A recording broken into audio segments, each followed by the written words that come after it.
अस्ति भाति प्रियं चेति प्रियम नाम रूपम चेत्यंत पंचकम। अस्ति भाति प्रियम नाम रूपं चेत्यंत पंचकम। तत्र त्रयम् ब्रह्म रूपम जगद रूपम तथोद्वयम्। 5 वस्तु संसार में मालूम पड़ती है, एक अस्ति, भाति, प्रिय, नाम और रूप। अस्ति मैं हूं, इसको तुम कभी मना नहीं कर सकते, और मैं जानता हूं इसको भी मना नहीं कर सकते, क्योंकि मैं सुसुप्ति को भी जानता हूं। और मैं अपना प्यारा हूं, इसको भी कभी इनकार नहीं कर सकते। तो अस्मि भामि प्रिय, मैं हूं, भासता हूं और प्रिय हूं, इसमें तो कोई संदेह है नहीं। और ये नाम रूप जो हैं ये संसरणशील हैं। संसार उसको कहते हैं जिसको तुम कभी पकड़ के रख नहीं सकते, और आत्मा उसको कहते हैं जिसको तुम कभी छोड़ नहीं सकते। कोई छोड़ना चाहे कि हम अपने आप को छोड़ दें तो छोड़ नहीं सकता, और कोई ये चाहे कि हम संसार को पकड़ के रख लें तो अपनी जवानी पकड़ के रख लो, अपने काले बाल को ही पकड़ के रख लो, अपने बचपन को ही पकड़ के रख लो, ये रहने वाला नहीं है, परिवर्तनशील है। तो जो परिवर्तनशील है, लोक में जो परिवर्तनशील दिखाई पड़ता है उसी को दर्शन शास्त्र में विवर्त बोलते हैं। वो विवर्त, हाँ, विपरीत वर्तनशील है। विवर्त माने वो परिवर्तन में जो परि उपसर्ग लगा के जो वर्तन है, विवर्त में बी उपसर्ग लगा के वही वर्तन है। विवर्तन, विपरीत वर्तन। मैं एक हूं और वो अनेक दिखता है, मैं चेतन हूं वो जड़ दिखता है, मैं प्रिय हूं वो अप्रिय दिखता है। तो मैं सत्य हूं और ये बदलने वाली चीज मिथ्या। आप जानते हैं मिथ्या का स्वभाव ही यही है।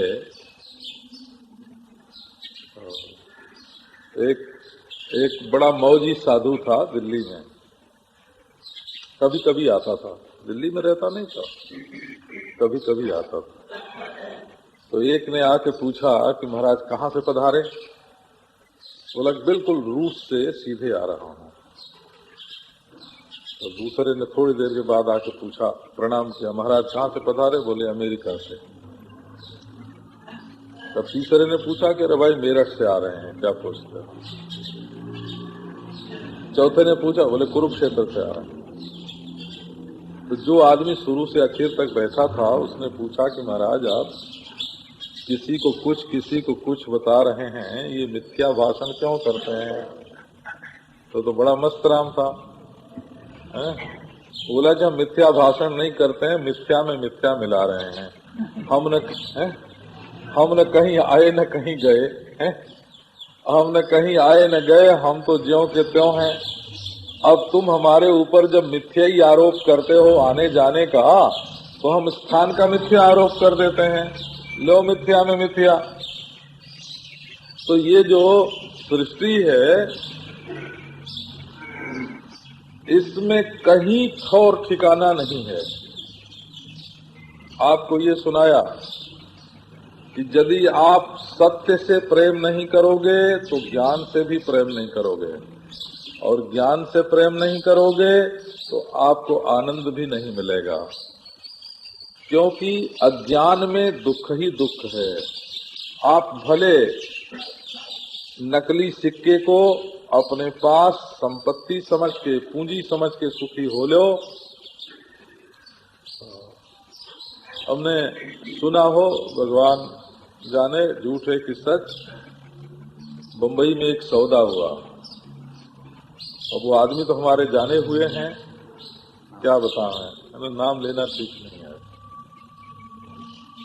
तो 14 लाख रुपया ब्लैक का था उसमें। तो उसने जो ब्लैक के लिए नोट की गड्डी दी, 100 रुपए के 2 5 नोट ऊपर बिल्कुल सच्चे और नीचे भी सच्चे और बीच में नकली। अब वो गड्डी रख दी गई, सौदा हो गया। बरस 6 महीने के बाद देखा गया तो मालूम हुआ कि 14 लाख रुपए नकली हैं। अब कुछ कर नहीं सकते थे बेचारे, सौदा हो गया था, उनका कब्जा हो गया था। एक बात आपको बताते हैं, तो पहले तो उनको बड़ी खुशी हुई कि हमको 14 लाख मिल गया। जब मालूम हुआ कि नकली हैं तो बड़ा दुख हुआ। ऐसा मैंने सुना है, सच झूठ की भगवान जाने। लेकिन ये संसार जो है, यहाँ हम जिस सुख में फंसे हुए हैं, ये तत्काल तो असली मालूम पड़ता है, लेकिन ये है नकली। इसके चक्कर में जो फंस जाता है उसका कहीं बचाव नहीं है। और सत्य आत्मज्ञान के सिवाय, आत्मा के सिवाय और दूसरा कोई सत्य नहीं है।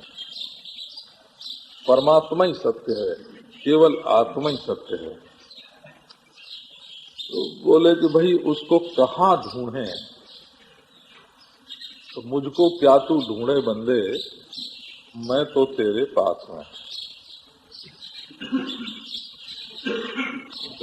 मेरे दोस्त, तुम मुझको क्या ढूंढ रहे हो? मैं तो तुम्हारे बिल्कुल पास हूँ। तो ढूंढने का देखो एक तरीका, यत् प्राणेनो न प्राणिति। जो प्राण से प्राणवान नहीं होता, माने जो सांस चलने से जिंदा नहीं रहता। प्राणिति माने जीवित रहता है, प्राणेन प्राण से। एक चीज ऐसी है जो श्वास चले तब तो जिंदा रहे और श्वास न चले तो मर जाए। ऐसी क्या चीज है आप जानते हैं? आप लोगों ने पता नहीं मरते समय किसी को देखा है कि नहीं देखा है? न देखा हो तो बहुत अच्छा है। हमने मरते समय लोगों को देखा है, बिल्कुल पास से देखा है। बोला हाँ, जैसे मुंह पर मुंह सटा के देखा है। हमारे पितामह मर रहे थे तो उनको आंगन में सुला दिया गया था, घर में से बाहर निकाल के। हमारे पिता मरे, गंगा के किनारे मरे हो, ले जाया गया था उनको, उठा के जीवित ही गंगा के तट पर ले जाया गया था और उनका सिर फट के उसमें से कुछ निकल के गंगा जी में गिरा। ये बात सैकड़ों आदमियों के सामने हुई। तो फट गया सिर यहाँ से और कोई चीज निकल के गंगा जी में गिर गई। मांस का लोथड़ा, जीवात्मा नहीं देखा गया। जब हमारे पितामह की मृत्यु हो रही थी तो उनके पांव काले पड़ गए, फिर छाती तक काला, गले तक काला पड़ गया, हाथ पांव काले पड़ गए और मुंह बिल्कुल जगमग जगमग ज्योति हो रही थी और मैं बिल्कुल पास सट के देख रहा था। तो हमने देखा है, लोग मरते समय देखते हैं, रुई लगाते हैं नाक पर कि अभी सांस चल रही है कि नहीं। तो सांस चल रही और रुई हिले तो सांस चल रही है, जिंदा। और रुई न हिले, सांस का चलना बंद हो गया तो बोले मर गया। तो शरीर का जिंदा मुर्दा कब होता है? प्राणे न प्राणिति, प्राणिति जीवति। जब सांस चलती है तब जिंदा रहता है और जब सांस नहीं चलती है तब ये शरीर जिंदा नहीं रहता। क्योंकि सांस के बिना खून भी कैसे चले? खून नहीं चलेगा ना सांस के बिना। हवा नहीं होगी, बिना हवा के खून कैसे चलेगा? बिना हवा के बाल कैसे बढ़ेंगे? बिना हवा के पाचन कैसे होगा, बिना हवा के कोई भी क्रिया किंचित भी कैसे होगी। तो ये शरीर क्रिया से शक्ति लेता है और क्रिया होती है सांस से। श्वास से क्रिया होती है और क्रिया से शक्ति बनती रहती है और शक्ति लेकर के ये शरीर जिंदा रहता है। और श्वास न चले तो खत्म। तो बैरागी लोग तो बड़े ढंग से बोलते हैं, गते श्वासे विश्वासः कः प्रवर्तते।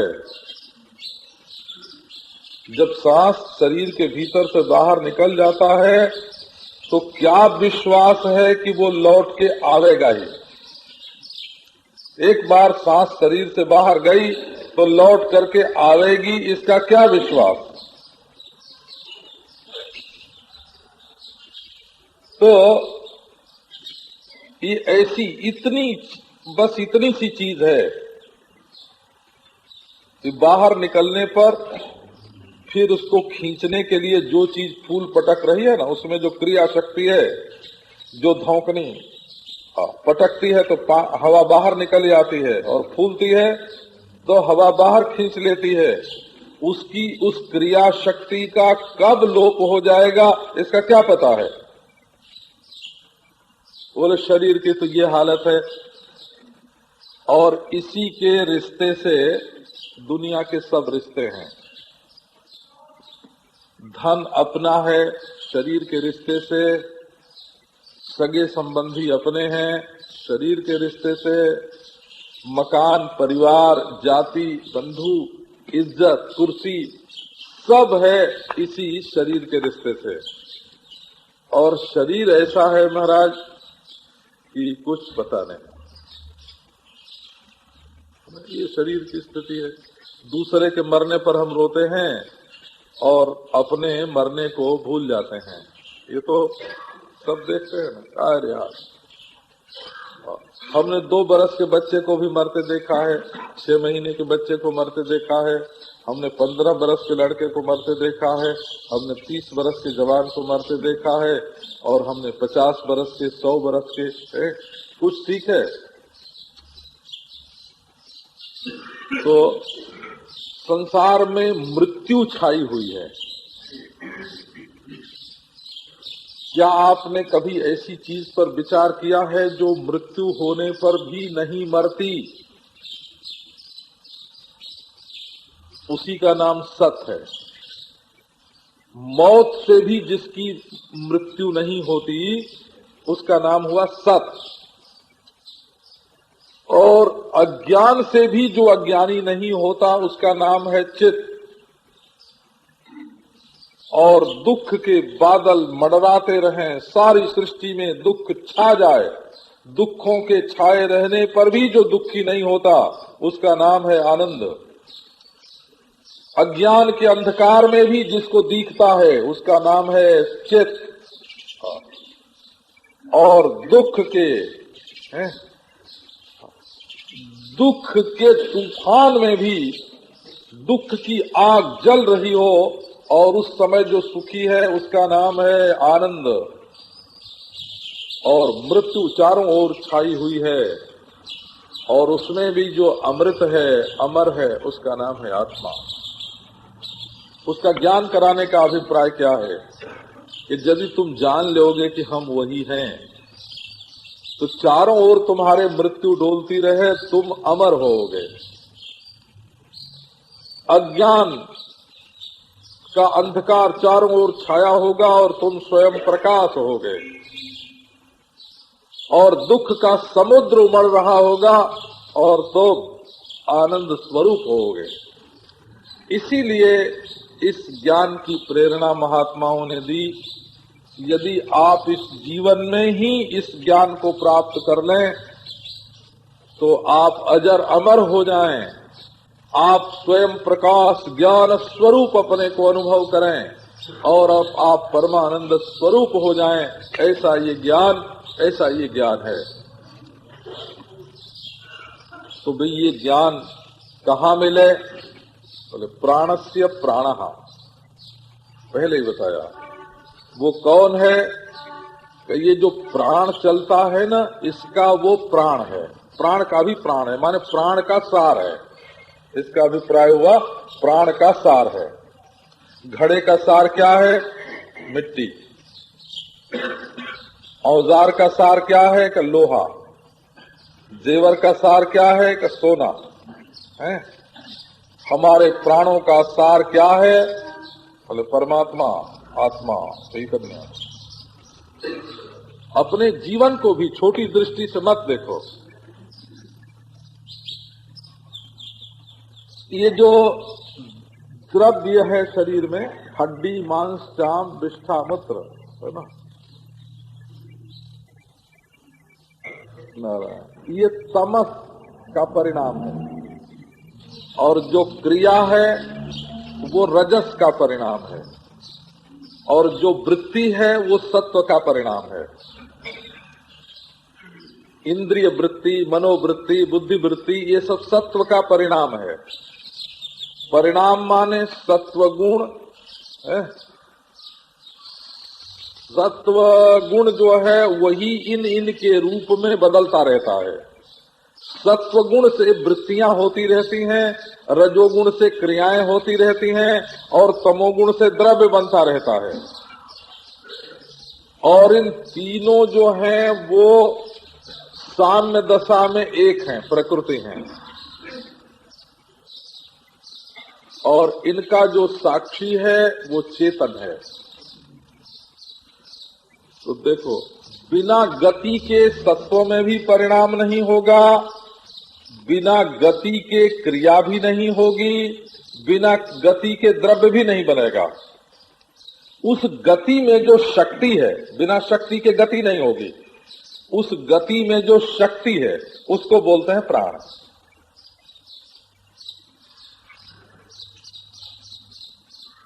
कोई भी चीज हिलती है, हिलती दिखती है, तो चीज हिलती दिखती है, हाथ हिलता दिखता है, तो इसमें गति है ना। और गति इसलिए है कि इसमें शक्ति है? ये जो शक्ति है वो प्राण है। संपूर्ण विश्व के स्पंद में जो शक्ति है उसका नाम प्राण है। ईश्वर का भी एक नाम प्राण है। ब्रह्म सूत्र में सूत्र ही है, अतएव प्राणः। इसीलिए उपनिषदों में परमात्मा का एक नाम प्राण है, अतएव प्राणः। क्योंकि वो सर्व प्रेरक है, वो सर्व संचालक है। अब क्या बताते हैं? प्राणस्य प्राणः। वो प्राण का भी प्राण है। इसको शाक्त लोग जो हैं वो काली के नाम से बोलते हैं। काली, काली तो आप जानते हैं ना, महाकाली, दक्षिणा काली, महाकाली, काली, काल शक्ति, काली के नाम से शाक्त लोग बोलते हैं। एक चित्त, देखो चित्त, और उस कृपा हेलना, एक संपूर्ण प्रपंच है, संपूर्ण सृष्टि है। यही महाकाली है। वो महाकाली चिद वस्तु, विमर्श, विमर्श भी शक्ति है, चित्त भी है, चित शक्ति भी बोलो। चित शक्ति, विमर्श शक्ति, इच्छा शक्ति, क्रिया शक्ति, शक्ति, सब में शक्ति और शक्ति बोले। इसी को वेदांती ब्रह्म बोलते हैं करना, इसको वेदांती ब्रह्म नहीं बोलते हैं।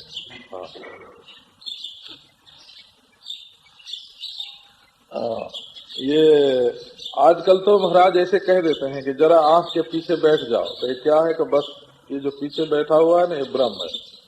ये देखो कलेजे में बैठा हुआ है, कि ये ब्रह्म है। कि नाभि में बैठा हुआ है, कि ब्रह्म है। पहले ब्रह्म शब्द का अर्थ समझो, जिसमें देश नहीं, काल नहीं, वस्तु नहीं, जिसमें लंबाई चौड़ाई नहीं, परिपूर्ण है, जिसमें आदि अनादि अनंत अनंत है, जिसमें कण और प्रकृति नहीं, जिसमें कण और महान नहीं, तो वो प्रत्यक्ष चैतन्य से अभिन्न जो तत्व है उसको ब्रह्म बोलते हैं। कैसे समझोगे?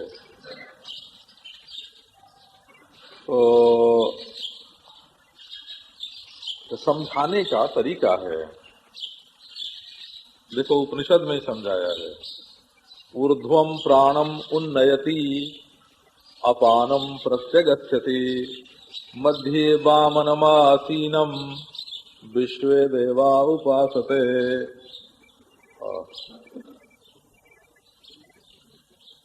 प्राण को ऊपर फेंकता है और अपान को नीचे। ये है ना, एक वायु ऐसी है शरीर में जो नीचे को जाती है, जिससे मलमूत्र निकलता है बाहर है, और एक वायु ऐसी है जो ऊपर जाती है। ये ऊपर वाली नीचे जाने लगे तो आदमी जिंदा नहीं रहेगा हो, और नीचे वाली ऊपर आने लगे तब भी आदमी जिंदा नहीं रहेगा, हार्ट अटैक हो जाएगा तुरंत। तो एक कोई ऐसी चीज है, ऐसी जगह है, ऐसी चीज है जो ऊपर वाली हवा को ऊपर भेजती है और नीचे वाली हवा को नीचे भेजती है। वो जगह कितनी है कि बोले बामन है वो। वही बामन भगवान जो पैदा हुए थे ना बलि के पास, तो कहाँ रहते हैं? कि वो प्राण और अपान की संधि में नन्हे मुन्ने के रूप में रहते हैं।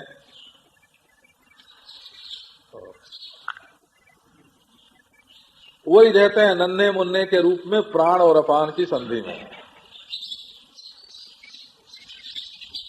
जब उनका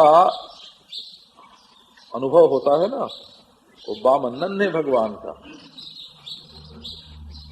वो बामन राम भी हैं, वो बामन कृष्ण भी हैं, वो बामन नारायण भी हैं, बोला वही बामन ध्येय मूर्ति है, ध्येय उसी का पुराणों में वर्णन है। वो ध्येय परब्रह्म का जो ध्येय रूप उसको बोलते हैं बामन।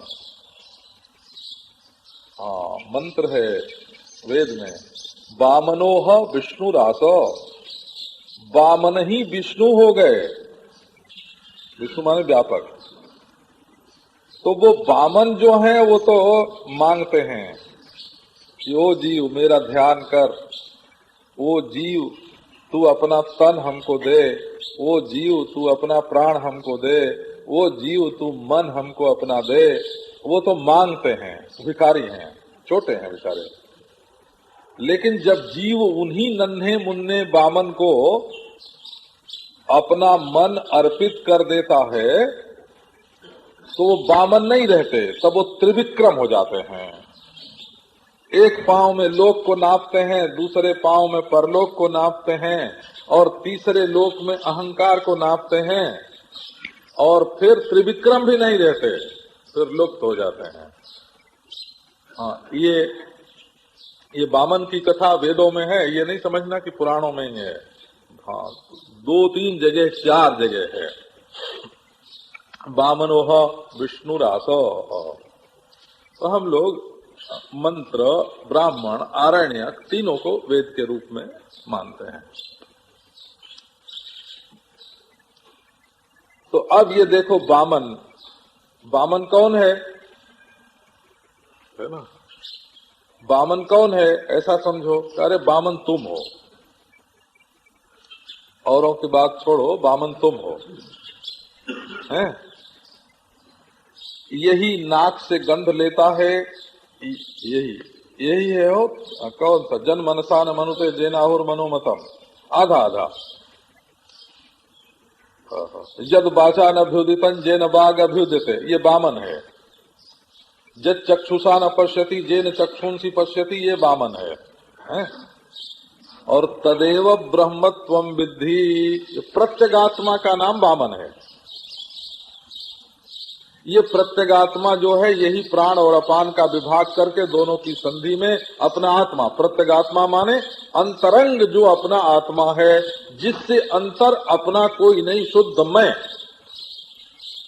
अब वेद कहता है इतनी बात तुमको अपने आप समझ में आ सकती है या किसी के बताने से भी समझ में आ सकती है। कौन? कि मैं प्राण अपान का साक्षी हूँ, मैं प्राण अपान का दृष्टा हूँ,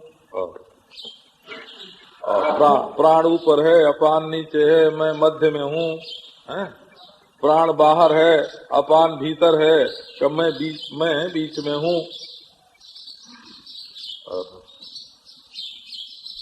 तो ये काम तुम पहले कर सकते हो कि प्राण जीवन दाता है, जन्म के समय प्रधान है, और अपान मृत्यु के समय प्रधान है। तो तुम जीवन और मरण से मुक्त हो, ये ठीक है। ये जो तुम प्राण अपान से विनिर्मुक्त जो तुम हो, उसके बारे में वेद का एक खास कर्तव्य है। जो वहां नहीं जाते हैं, है ना, ये बात किसी भी बुद्धि से, किसी भी युक्ति से, किसी भी इंद्रिय से इसका साक्षात्कार नहीं हो सकता। चाहे कोई युक्तियों का पहाड़ लगा दे तो बुद्धि का विलास होगा। युक्तियों का कोई नास्तिक लोग जो हैं वो युक्तियों का पहाड़ लगा देते हैं, पर वो सब बुद्धि का विलास है।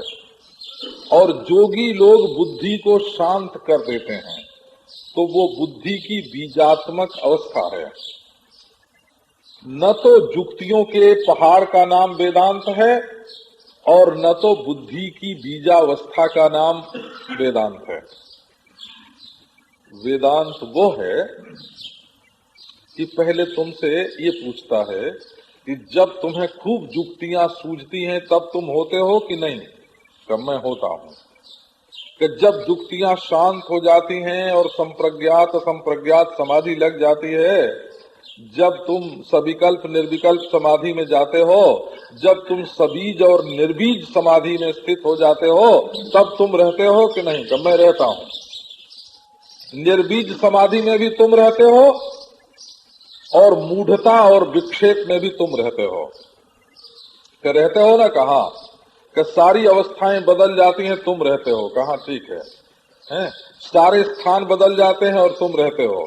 चाहे ध्यान मूलाधार में कर लो, चाहे शून्य शिखर में कर लो, पर तुम रहते हो। तुम्हारे बिना ध्यान नहीं होगा, है? अच्छा, तो चाहे तुम खूब रो और अपने को दुखी समझ के छटपटाओ, अज्ञानी समझ के छटपटाओ, तब भी तुम रहते हो। और अपने को खूब सुखी समझ के फूलो, तब भी तुम रहते हो। ये जो जागृत में, स्वप्न में, सुषुप्ति में रहने वाले तुम हो, ये जो मूढ़ता में, दुख में, सुख में रहने वाले तुम हो, ये जो विक्षेप और समाधि में रहने वाले तुम हो, तो यदि कोई कह दे कि ये तुम ही परम तत्व हो, तो इससे काम नहीं बनेगा बोला। क्योंकि ये जो तुम है वो सब शरीरों में अलग अलग जो फिर रहा है ना, सब सूक्ष्म शरीरों में अलग अलग साक्षी हो रहा है। एक तुम सबके सुखों का तो साक्षी नहीं होता है, सबके दुखों का तो साक्षी नहीं होता है, सब शरीरों में तो नहीं होता है, और सृष्टि और प्रलय में भी तो नहीं देखने में आता है। तो वेदांत एक ऐसी चीज बताता है, क्या बताता है? कि ये जो तुम है ना, देखो हम जिसको तुम बोल रहे हैं, उसको तुम सब लोग मैं बोलते हो कि मैं जिसका नाम तुम बोल रहा हूं, उसको तुम लोग मैं बोलते हो कि नहीं? सब अलग अलग मैं बोलते हो। और जिसको तुम सब लोग मिल के तुम बोलोगे मेरे लिए, उसको मैं बोलता हूं, हैं? तो असल में तुम मैं है और मैं तुम है ना? जिसका नाम मैं तुम रखता हूं, उसका नाम तुम मैं रखते हो, और जिसका नाम मैं रखता हूं, उसका नाम तुम रखते हो। तो असल में तुम और मैं, ये दोनों नाम एक ही चीज के हैं। ये शरीर के अलगाव से अलग अलग मालूम पड़ता है, दरअसल ये चीज एक ही है। जैसे ये मोटा आकाश और ये छोटा आकाश है, और ये कुलिया का आकाश और ये घड़े का आकाश और ये कमरे का आकाश, ये कमरा, घड़ा और कुलिया अलग अलग होने से आकाश अलग अलग नहीं होता। इसी प्रकार आकाश का आधारभूत और आकाश का प्रकाशक और आकाश के रूप में मालूम पड़ने वाला जो चैतन्य है वो जुदा जुदा नहीं होता है। तो मेरे बाप, आप विचार करके देखो कि वेदांत क्या बताता है। वेदांत ये नहीं कहता है कि तुम हो, ये वेदांत का कहना नहीं है। वेदांत ये नहीं कहता है कि तुम जानते हो। वेदांत ये भी नहीं कहता है कि तुम अपने प्यारे हो। आप वेदांत की बात समझने की कोशिश करो। जो बात किसी भी दूसरी तरह से मालूम पड़ सकती है वही वेदांत नहीं बताता। नहीं तो वेदांत को शास्त्र की दृष्टि से अप्रामाणिक मानेंगे, अनुवादक मानेंगे। अनुवादक हमने आंख से देखी घड़ी और अरे मेरे बाप, उसमें शीशे ही नहीं है। तो हाँ, अब देखो ना, हमको चश्मे से नहीं मालूम पड़ता था कि शीशा है कि नहीं, तो हाथ लगाने से मालूम पड़ेगा।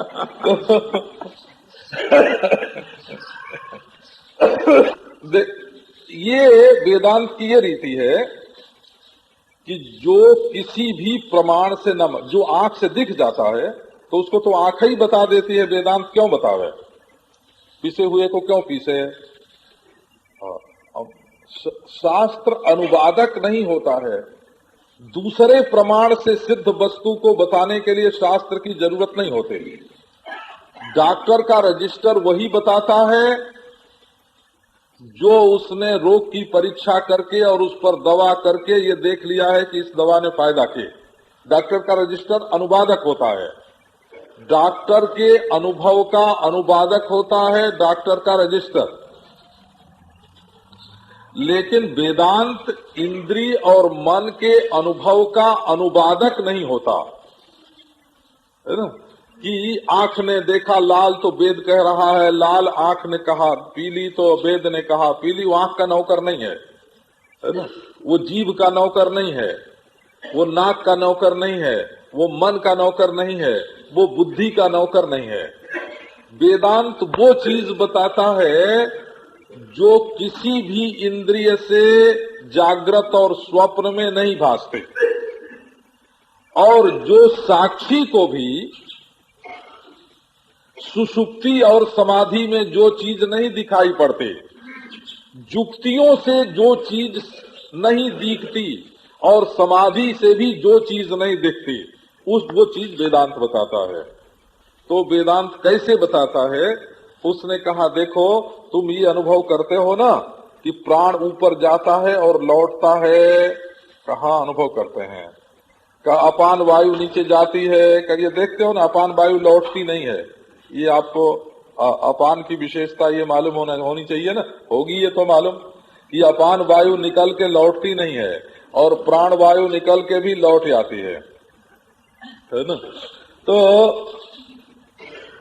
अच्छा, तो ये दोनों बात तुमको मालूम पड़ती है? कहाँ हमको मालूम पड़ती है? किसको मालूम पड़ती है? का मैं को मालूम पड़ती है?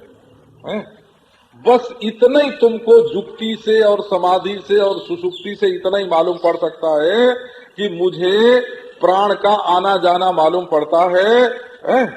तुमको ये भी मालूम पड़ सकता है कि आंख देखती है कि नहीं देखती है। तुमको ये भी मालूम पड़ सकता है वाणी बोलती है कि नहीं बोलती है।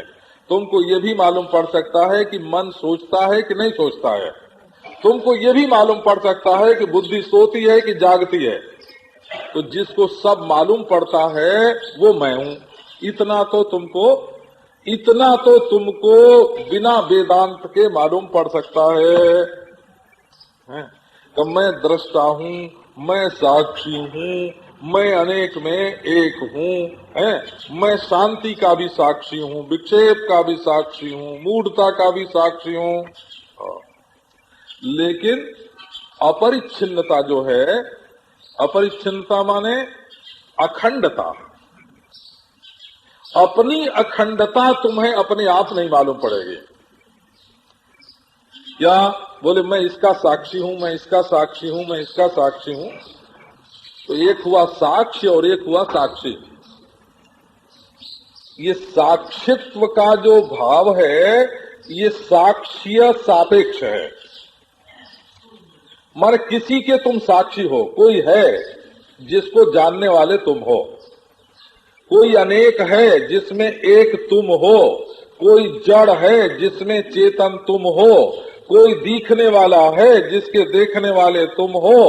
असल में ये जो अपने आप तुमको अनुभव हुआ ये द्वैत का अनुभव हुआ, ये अद्वैत का अनुभव नहीं हुआ। पर वेद तो अद्वैत बताता है। एकमेवाद्वितीयम्, तब वेदांत को बोलने की जरूरत पड़ती है। तदेव ब्रह्म त्वं विद्धि, ये जो तुम अपने आप को साक्षी दृष्टा है, अनेक में एक, जड़ों में चेतन, भाष्यों में भाषक है, दुखों में आनंद और मृत्युओं में अमृत के रूप में जो तुमने अपने आप को जाना है, ये जो तुम ब्रह्म है, ये जो मैं ब्रह्म है, ये जो मैं आत्मा है, ये जो तुम आत्मा है, ये जो तुम दृष्टा है, ये जो मैं दृष्टा है, इसको बाबा तुम है ना, ये मत समझना कि कोई एकाध इंच का है। बोला ये एकाध इंच का नहीं है, ये तो देश का आश्रय है, देश की कल्पना का आश्रय है। इसमें भी फर्क होता है। देश का आश्रयत्व तो ब्रह्म में है और कल्पना का आश्रयत्व तो प्रत्यगात्मा में है। और वेदांत बताता है अहम माने कल्पना का जो आश्रय हूं मैं, वही ब्रह्म है। माने देश का आश्रय भी वही है। कल्पना का काल की कल्पना का आश्रय जो मैं, तो सो ब्रह्म है। वस्तु की कल्पना का आश्रय जो मैं, वही वस्तु का आश्रय ब्रह्म है। और वो ब्रह्म अद्वितीय है। अद्वितीय माने देश से, काल से, वस्तु से वो परिच्छिन्न नहीं है। तो वेदांत का अभिप्राय तदेव ब्रह्मत्वं विद्धि नेदं जदिदम उपासते, इस अपने आत्मा को इदम से विमुक्त करके, इदम के चंगुल से छुड़ा करके, इदम इसका विशेषण भी नहीं है और इदम इसकी उपाधि भी नहीं है और इदम की इसमें कल्पना भी नहीं है। ऐसा जो तुम्हारा मैं, वो ब्रह्म अखंड है, वो अद्वितीय है, कब वो देश काल वस्तु से अपरिच्छिन्न है। परिच्छिन्न मैं का बोध समाधि से हो सकता है, परिच्छिन्न मैं का बोध जुक्तियों से हो सकता है, परिच्छिन्न मैं का बोध व्यवहार में भी हो सकता है और समाधि में भी हो सकता है, परिच्छिन्न मैं का बोध जागृत स्वप्न में भी हो सकता है और सुषुप्ति में भी हो सकता है। लेकिन इस परिच्छिन्न सा भासने वाले मैं को देश काल वस्तु से अपरिच्छिन्न और अद्वितीय बताने का काम वेदांत करता है। इसलिए संसार का कोई भी नास्तिक और संसार का कोई भी आस्तिक, संसार का कोई भी वादी जब तक इस अर्थ के वाक्य का मन ही मन विचार नहीं करेगा कि जो आत्मा है सो ब्रह्म और जो ब्रह्म है सो आत्मा, है ना। चाहे मन में, अब मन में जो अंग्रेजी पढ़ते हैं वो अपने मन में अंग्रेजी में सोचते हैं, और जो रसियन पढ़ते हैं वो रसियन में सोचते हैं। हमारा भाषा से मतलब नहीं है, हृदय में उदय होने वाली वो विद्या जो किसी भी अपनी भाषा में, है ना, अगर चिड़िया भी अपनी बोली में, अपने मन में ये समझ जाए कि जो मेरा मैं है वो मैं परिच्छिन्न नहीं, अपरिच्छिन्न ब्रह्म है, तो उसको भी अद्वैत ज्ञान हो जाएगा और वो भी मुक्त हो जाएगा। और यदि कोई, है ना, चिड़िया भी, पशु भी, है ना, चींटी भी, एक कीड़ा भी, यदि ये सोच सके कि जो मेरा मैं चैतन्य है वो अखंड अद्वितीय ब्रह्म है, ये यदि वो जान सके तो वो मुक्त हो जाएगा। और यदि ये बात न जान सके तो दुनिया की कोई उपासना, कोई समाधि, कोई धर्म, कोई युक्ति, कोई स्थिति इसकी प्राप्ति में मददगार तो हो सकती है, लेकिन वही पूर्ण सत्य नहीं है। पूर्ण सत्य केवल ये वेदांत प्रतिपाद्य जो तत्व है यही पूर्ण सत्य है। ओम शांति शांति।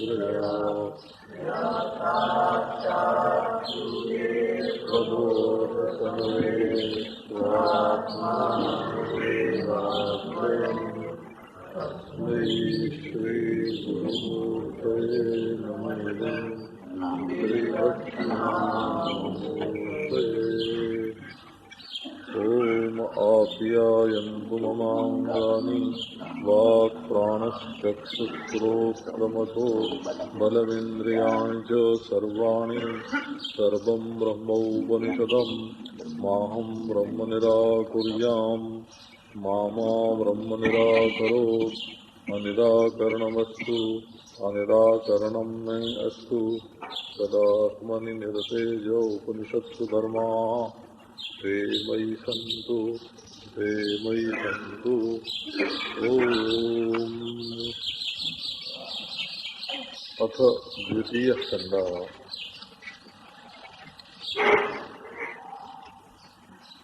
यदि मन्यसे सुवेदेति दभ्रमेवापि नूनम्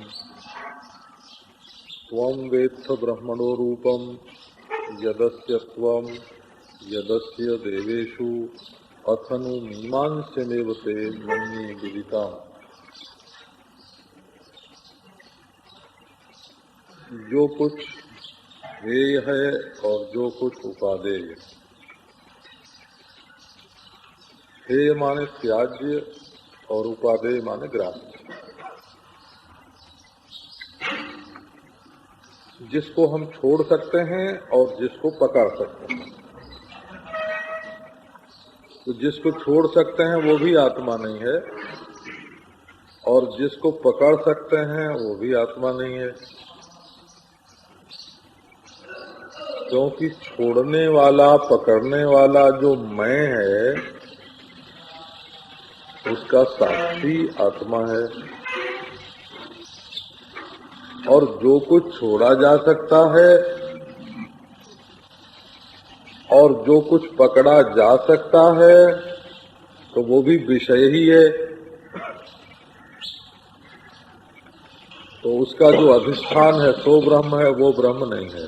इसलिए एक बात तो बिल्कुल पक्की कर लो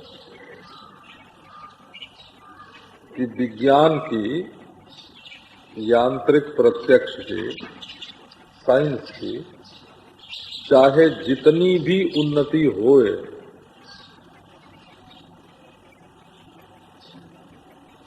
इससे न ब्रह्म सिद्ध होगा न ब्रह्म कटेगा। एक माता एक दिन पूछती कि स्वामी जी आप ग्रहण करते हो तो हमारे बच्चे तो कहते हैं कि ये पृथ्वी की छाया पड़ती है, सूर्य में चंद्रमा में क्या होता है तो उससे ग्रहण लग जाता है।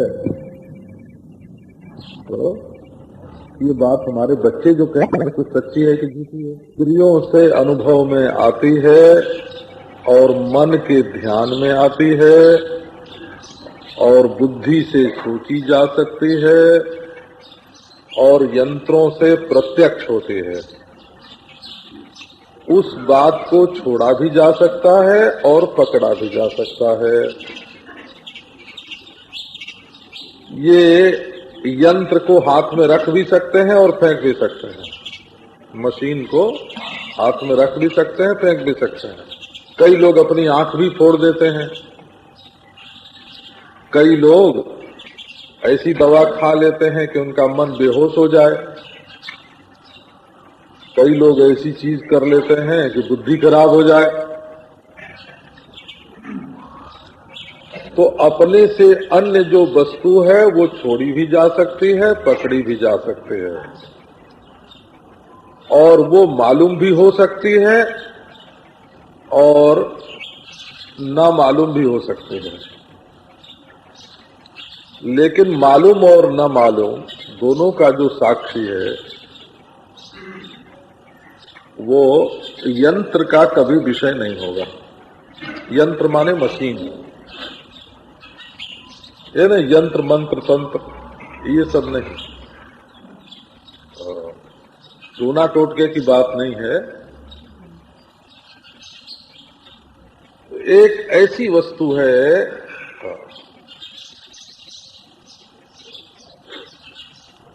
हमारे पास एक दिन एक सज्जन आए प्रोफेसर से, बोले कि महाराज आत्मा के साक्षात्कार का क्या उपाय हो सकता है। मैंने कहा आत्मा के साक्षात्कार का उपाय नहीं होता, आत्मा स्वयं साक्षात्कार स्वरूप है, उसी को सबका साक्षात्कार हो रहा है? उपाय अनुपाय का भी साक्षात्कार उसी को होता है। का आत्मा साक्षात्कार का विषय कैसे होगा? मैंने कहा किसने कहा तुमको? आत्मा स्वयं साक्षात्कार है, वो साक्षात्कार का विषय नहीं है, वो साक्षात्कार का विषय नहीं है, वो स्वयं साक्षात्कार है, उसी को सब मालूम पड़ता है।